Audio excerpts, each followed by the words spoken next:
Hi guys, welcome back to our channel. இன்னைக்கு நம்ம சேனல்ல 9th மேத்ஸ் எக்ஸாம்பிள் 2.5 தான் பார்க்க போகிறோம். எப்படி போகிறது பார்க்கலாம் வாங்க. இப்படி தான் வந்து கொஷின் கொடுப்பாங்க. Convert to the following decimal number in the form of p by q. p q belongs to integer and q is not is equal to 0 அப்படின்னு கொடுத்துருவாங்க. ஃபஸ்ட்டு சம் இதுதான். ஸோ நம்ம ஃபஸ்ட் சம் எழுதிக்கலாம். Let x is equal to இது அப்படியே எழுதிக்கணும். Second x is equal to 0 point இப்படி போட்டால் நம்ம என்ன மீனிங் என்ன, அப்படியே அது திருப்பி அதே ரிப்பீட் ஆகிட்டே இருக்கும்னு அர்த்தம். ஸோ மறுபடியும் 3 போட்டுக்கலாம் நம்ம. ஸோ டாட் ஃபஸ்ட்டு போயிட்டே இருக்கோம்ல. ஸோ நம்ம dot first equation number 1. So நம்ம வந்து இங்கே பார்த்தோன்னா ஒரே ஒரு நம்பர் தான் இருக்குது.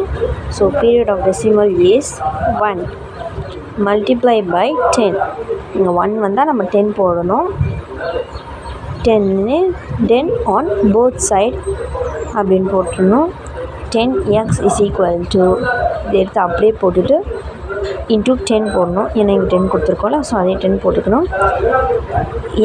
10x is equal to இதை வந்து 10ஆல் மல்டிப்ளை பண்ணணும்.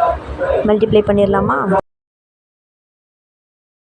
ஸோ நம்ம வந்து தெளிவாக நான் வந்து ஆன்சர் காமிச்சிருப்பேன்.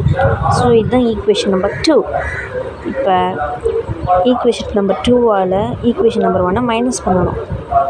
ஸோ மறுபடியும் நம்ம 10x மைனஸ் எக்ஸ் போட்டுட்டு ஈக்குவேஷன் நம்பர் 2 எழுதிடணும். அப்புறம் மைனஸ் ஈக்குவேஷன் நம்பர் 1. அப்புறம் 10 மைனஸ் 1 9ல். ஸோ நம்ம 9 போட்டுட்டு இஸ் ஈக்குவல் டு நம்ம என்ன பார்த்தோம் 3.